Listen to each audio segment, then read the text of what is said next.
Assalamualaikum warahmatullahi wabarakatuh. Selamat pagi, salam sejahtera untuk kita semuanya. Om Swastiastu, Namo Buddhaya, salam kebajikan. Yang saya hormati Wakil Presiden Republik Indonesia, Bapak Profesor Kiai Haji Ma'ruf Amin, beserta Ibu Wuri Estu Ma'ruf Amin. Yang saya hormati Ketua, para Wakil Ketua, dan para anggota MPR Republik Indonesia. Yang saya hormati Ketua, para Wakil Ketua, dan para anggota DPR Republik Indonesia. Yang saya hormati Ketua, para Wakil Ketua, dan para anggota DPD Republik Indonesia. Yang saya hormati Ketua, para Wakil Ketua, dan para anggota lembaga-lembaga negara. Yang saya hormati Ibu Hajah Megawati Soekarno Putri, Presiden Republik Indonesia kelima. Yang saya hormati Bapak Susilo Bambang Yudhoyono, Presiden Republik Indonesia keenam yang hadir secara virtual. Yang saya hormati Bapak Tri Sutresno dan Bapak Amsahas. Yang saya hormati Bapak Muhammad Yusuf Kalla serta Ibu Mufidah Yusuf Kalla. Yang saya hormati Bapak Budiono beserta Ibu Herawati Budiono. Yang saya hormati Ibu Hajah Sinta Nuriyah Abdurrahman Wahid. Yang saya hormati Yang Mulia para Duta Besar negara-negara sahabat dan para pimpinan perwakilan badan dan organisasi internasional. Yang saya hormati para Menteri Kabinet Kerja, serta Panglima TNI dan Kapolri. Yang saya hormati para Ketua Umum Partai Politik. Yang saya hormati hadirin, saudara-saudara sebangsa dan setanah air. Semestinya seluruh kursi di ruangan sidang ini terisi penuh, tanpa ada satu kursi pun yang kosong. Semestinya sejak 2 minggu yang lalu, berbagai lomba dan kerumunan penuh kegembiraan, karnaval-karnaval, perayaan peringatan Hari Kemerdekaan diadakan, menyelimuti suasana bulan kemerdekaan ke-75 tahun Indonesia merdeka. Namun, semua yang sudah kita rencanakan tersebut harus berubah total. Semua ini tidak boleh mengurangi rasa syukur kita dalam memperingati 75 tahun Indonesia merdeka. Saudara-saudara sebangsa dan setanah air, sebanyak 215 negara tanpa terkecuali sedang menghadapi masa sulit di tengah pandemi COVID-19. Dalam catatan WHO, sampai dengan tanggal 13 Agustus kemarin, terdapat lebih dari 20,4 juta kasus di seluruh dunia, dengan jumlah kematian di dunia sebanyak 744.000 jiwa. Semua negara, negara miskin, negara berkembang, termasuk negara maju, semuanya sedang mengalami kemunduran karena terpapar COVID. Krisis perekonomian dunia juga terparah dalam sejarah. Di kuartal pertama 2020, pertumbuhan ekonomi negara kita masih plus 2,97%. Tapi di kuartal kedua kita telah berada di minus 5,32%. Ekonomi negara-negara maju bahkan minus belasan persen sampai minus 17 sampai 20%. kemunduran banyak negara-negara besar ini bisa menjadi peluang dan momentum bagi kita untuk mengejar ketertinggalan. Ibarat komputer, perekonomian semua negara saat ini sedang macet, sedang hang. Semua negara harus menjalani proses mati komputer sesaat. Harus melakukan restart, harus melakukan rebooting. Dan semua negara mempunyai kesempatan men-setting ulang semua sistemnya.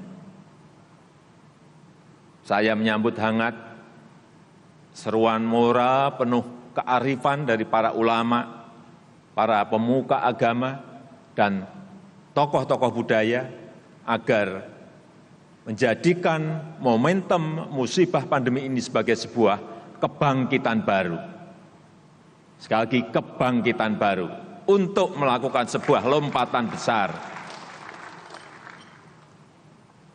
Inilah saatnya kita membenahi diri secara fundamental, melakukan transformasi besar, menjalankan strategi besar di bidang ekonomi, hukum, pemerintahan, sosial, kebudayaan, termasuk kesehatan dan pendidikan.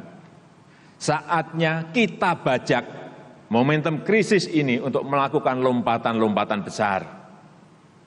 Pada usia ke-75 tahun ini, kita telah menjadi negara upper middle income country.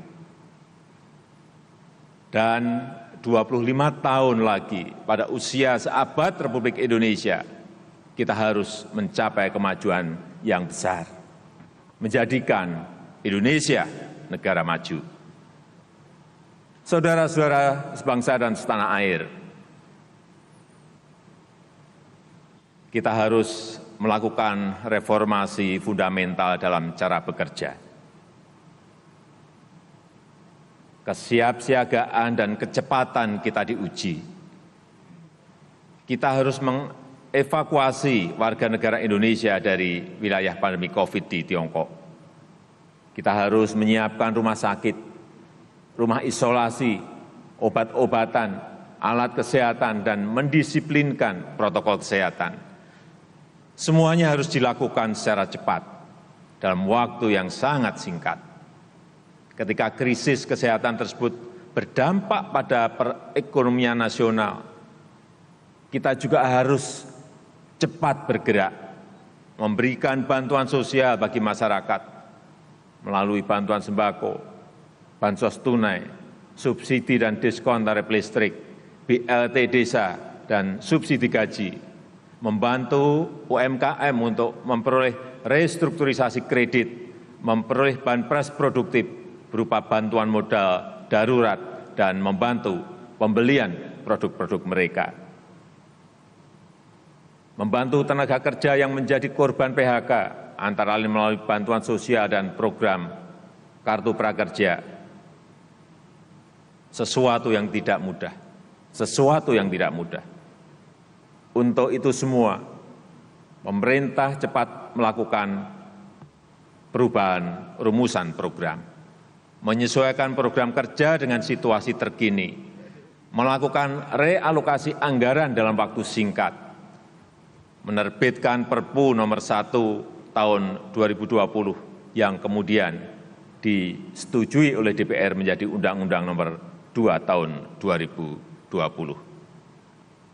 Terima kasih para anggota DPR atas kerja cepatnya. Mensinergikan BI, OJK, dan LPS dalam rangka juga untuk memulihkan perekonomian nasional. Krisis ini telah memaksa kita untuk menggeser channel cara kerja kita dari cara-cara normal menjadi cara-cara ekstra normal, dari cara-cara kerja biasa menjadi cara-cara kerja luar biasa, dari prosedur panjang dan berbelit menjadi smart shortcut, dari orientasi prosedur menjadi orientasi hasil. Pola pikir dan etos kerja kita juga harus berubah. Fleksibilitas, kecepatan, ketepatan sangat dibutuhkan.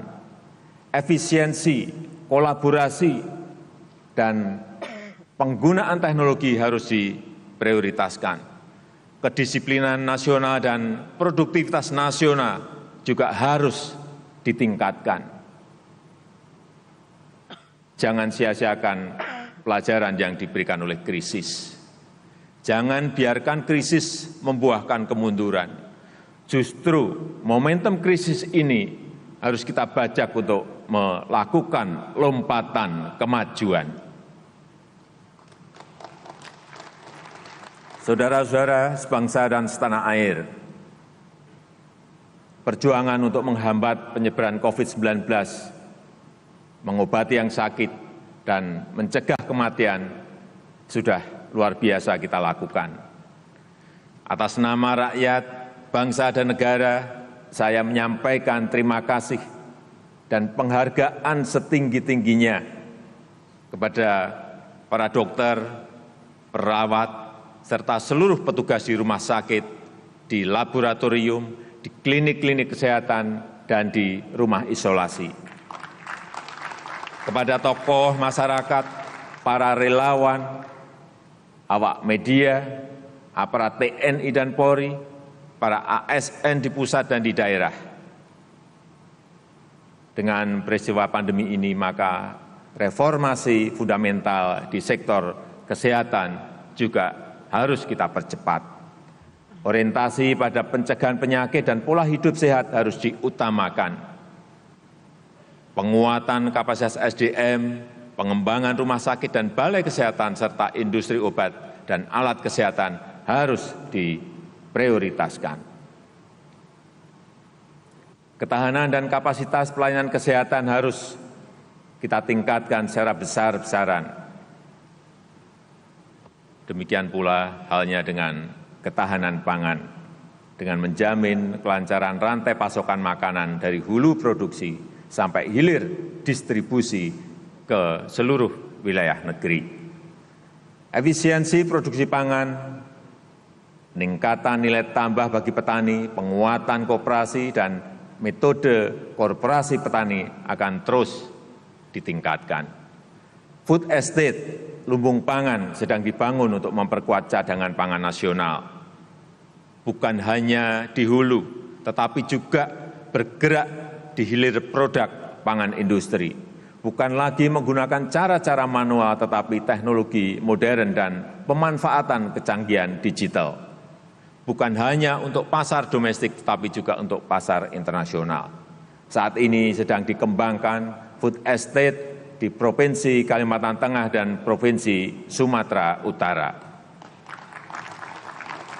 Dan akan dilakukan kemudian di beberapa daerah yang lain, yang merupakan sinergi antara pemerintah, pelaku swasta, dan masyarakat sebagai pemilik lahan maupun sebagai tenaga kerja.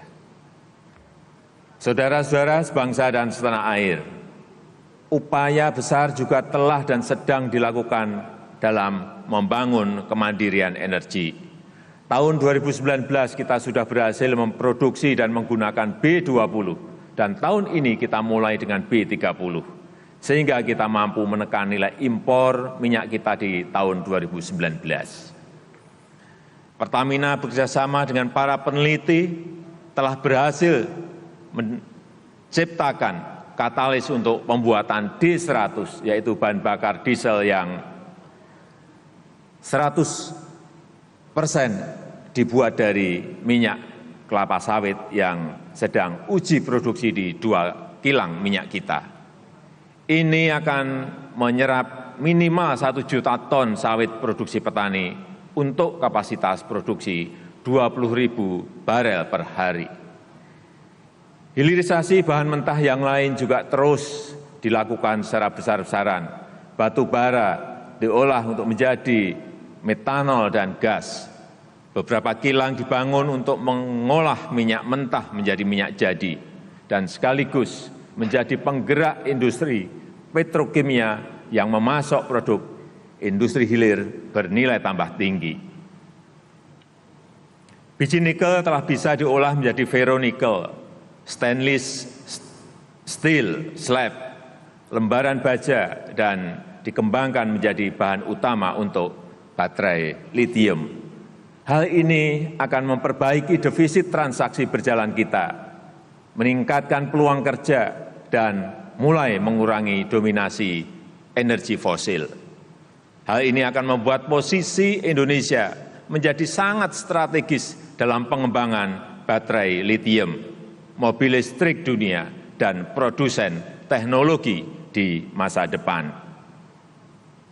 Prinsip yang sama juga kita gunakan dalam membangun kawasan industri lainnya, termasuk pembangunan super koridor ekonomi pantai utara Jawa, kawasan industri Batang, serta Subang Majalengka sedang dikembangkan dalam waktu singkat, dirancang untuk mampu mengundang investasi berkualitas yang bersinergi dengan UMKM kita, yang memberikan nilai tambah signifikan untuk perekonomian nasional, serta menyerap tenaga kerja dalam jumlah besar. Kawasan industri serupa juga akan dibangun di berbagai daerah di seluruh Indonesia, yang selalu bersinergi dengan kewirausahaan masyarakat dan UMKM, untuk menyediakan kesempatan kerja bagi generasi muda yang belum bekerja, dan meningkatkan pemerataan pembangunan di seluruh pelosok negeri. Oleh karena itu, ekosistem nasional yang kondusif bagi perluasan kesempatan kerja yang berkualitas harus kita bangun. Penataan regulasi harus kita lakukan. Regulasi yang tumpang tindih, yang merumitkan, yang menjebak semua pihak dalam resiko harus kita sudahi. Semua ini kita dedikasikan untuk perekonomian nasional yang adil, untuk kepentingan yang sudah bekerja, untuk kepentingan yang sedang mencari kerja, untuk mengentaskan kemiskinan dengan menyediakan kesempatan kerja yang berkualitas seluas-luasnya. Kita ingin semua harus bekerja, kita ingin semua sejahtera.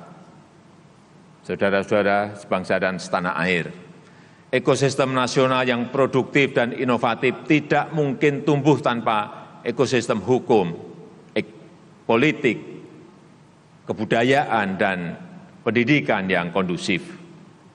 Fleksibilitas yang tinggi dan birokrasi yang sederhana tidak bisa dipertukarkan dengan kepastian hukum, anti korupsi, dan demokrasi. Semua kebijakan harus mengedepankan ramah lingkungan dan perlindungan HAM. Kecepatan dan ketepatan tidak bisa dipertukarkan dengan kecerobohan dan kesewenang-wenangan. Pemerintah tidak pernah main-main dengan upaya pemberantasan korupsi. Upaya pencegahan harus ditingkatkan melalui tata kelola yang sederhana, transparan, dan efisien, dan hukum harus ditegakkan tanpa pandang bulu.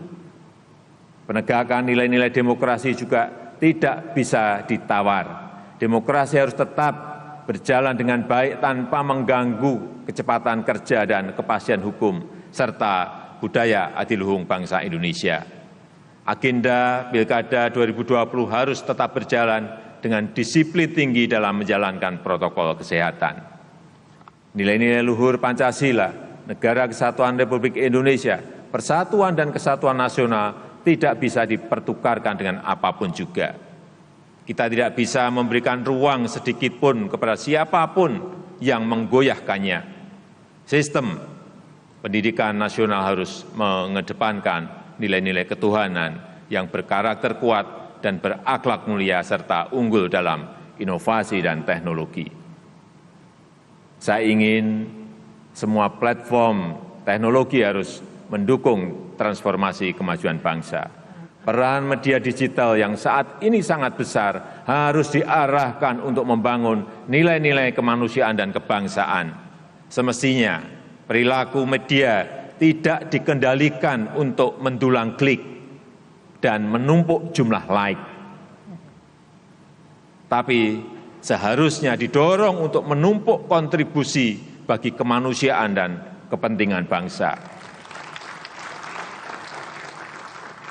Ideologi dan nilai-nilai luhur bangsa tidak boleh dipertukarkan dengan kemajuan ekonomi.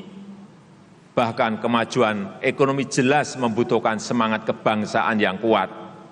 Kita harus bangga terhadap produk Indonesia.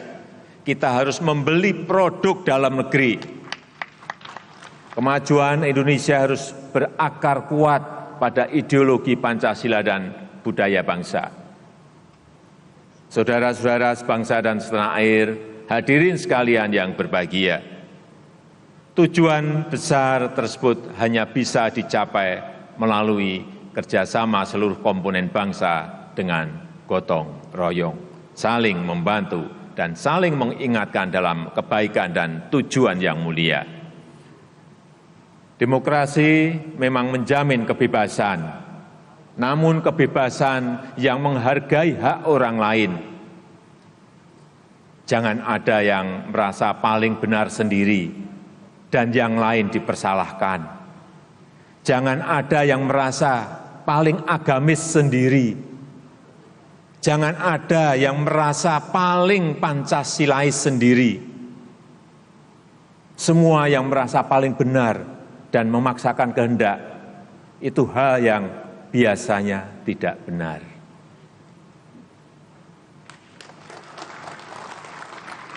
Kita beruntung bahwa mayoritas rakyat Indonesia dari Sabang sampai Merauke, dari Miangas sampai Pulau Rote, menjunjung tinggi kebersamaan dan persatuan, penuh toleransi dan saling peduli, sehingga masa-masa sulit sekarang ini bisa kita lalui dan kita tangani secara baik.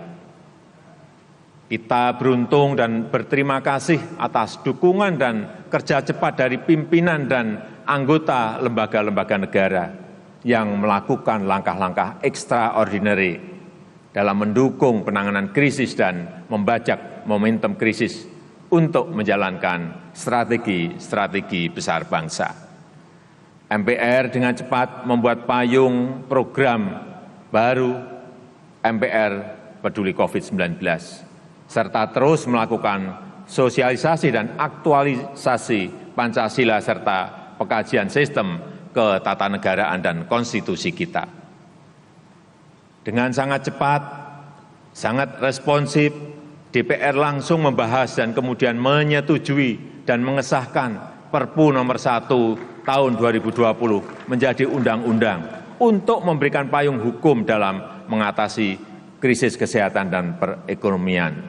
Perpu nomor 2 tahun 2020 menjadi undang-undang untuk melandasi penundaan pemungutan suara pemilihan kepala daerah. Agenda-agenda legislasi yang lain juga tetap berjalan efektif, antara lain pembahasan RUU Pertambangan Mineral dan Batubara dan RUU Kebijakan Keuangan Negara dan Stabilitas Sistem Keuangan untuk penanganan pandemi COVID-19. Respon cepat juga dilakukan oleh DPD terhadap permasalahan mendesak yang dihadapi oleh daerah, mulai dari pemberdayaan ekonomi rakyat melalui BUMDes, peningkatan daya saing daerah, dan dukungan penerapan protokol kesehatan dengan menyiapkan 9 RUU usul inisiatif DPD dan beberapa agenda lain sesuai bidang tugas DPD. Saudara-saudara sebangsa dan setanah air, di tengah berbagai kesulitan teknis selama pandemi, BPK secara cepat dan cermat telah memeriksa dan menyampaikan 1.180 laporan hasil pemeriksaan 2019, memberikan 36.000 rekomendasi kepada pemerintah, dan memerintahkan penyetoran ke kas negara senilai 1,39 triliun rupiah. Tugas internal yang berat tersebut tidak mengganggu agenda BPK untuk melanjutkan perannya sebagai pemeriksa eksternal pada badan-badan internasional, serta keanggotaannya pada Independent Audit Advisory Committee di bawah PBB. Demikian pula halnya dengan Mahkamah Agung yang menjamin kecepatan pelayanan persidangan di era pandemi.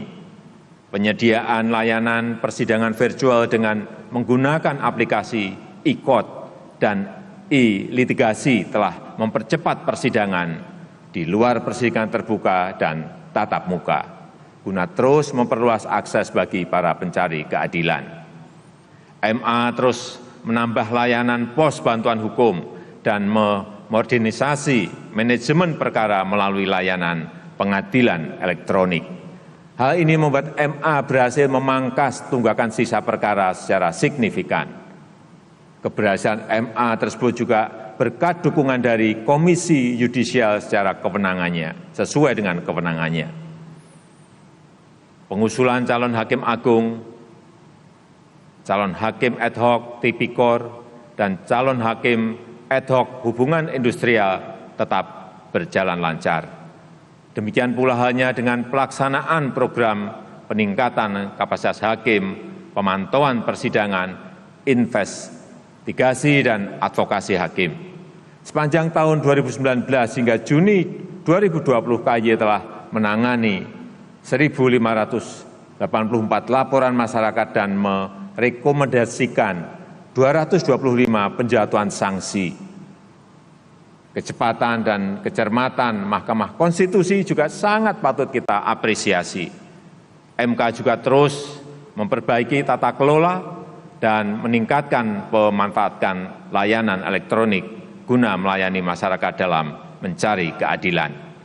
MK telah berhasil mempercepat jangka waktu penyelesaian perkara pengujian undang-undang dari waktu penyelesaian 101 hari kerja per perkara di 2017 menjadi rata-rata 59 hari kerja per perkara.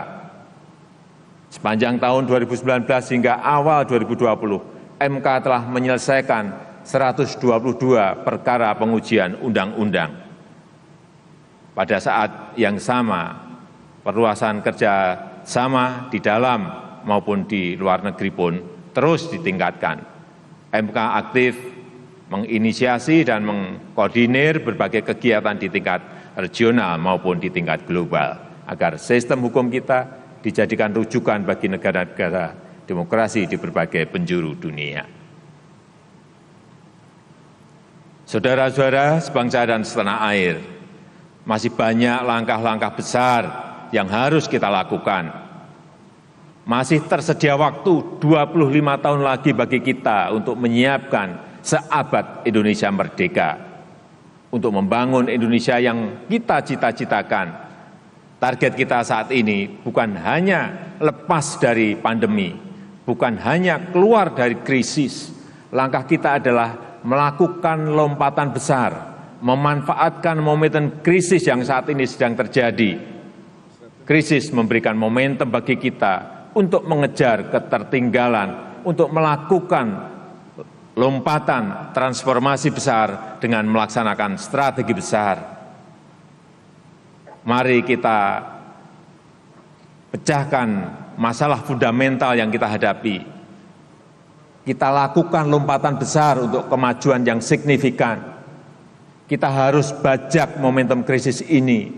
Kita harus serentak dan serempak memanfaatkan momentum ini, menjadikan Indonesia setara dengan negara-negara maju, menjadikan Indonesia maju yang kita cita-citakan. Dirgahayu Republik Indonesia, Dirgahayu Negeri Pancasila, Merdeka! Terima kasih. Wassalamualaikum warahmatullahi wabarakatuh. Om Santi Santi Santi Om. Namo Buddhaya. Salam kebajikan.